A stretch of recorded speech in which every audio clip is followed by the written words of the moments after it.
กว่าจะปั่นเสร็จ1 ไร่ไม่ใช่ปลอดพังไปครึ่งหนึ่งแล้วบอกโอ้ยหัวหน้าเอ้ยทำมาเพื่อปั่นดินเนี่ยไอโรตารี่เนี่ยทำมาเพื่อปั่นดินมันก็ต้องมีฝุ่นเป็นธรรมดานะถ้าดินมันแห้ง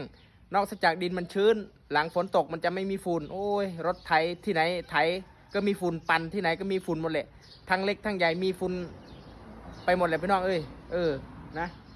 ถ้าไม่อยากให้มีฝุ่นแนะนำให้ไปปั่นบนสวรรค์นู่นน่ะไม่มีฝุ่นหรอกมีแต่ก้อนเมฆอ่ะขาวจั่วเลยนี่นะพี่น้องตัวนี้เป็นตัวจิ๋วนะผมเอาไว้เข้ารองอ้อยนะผมนี่จับเลยขนาด80 เซนนะผมนี่อันนี้ใกล้จะเสร็จแล้วนะผมเหลือทำสีนะผมส่วนตัวนี้ก็เข้าไร่เข้านานะผมนี่เอาไว้ปั่นนานะผมโอเคครับผมโรตารี่ DIY สายรถไถเดินตามแก้ว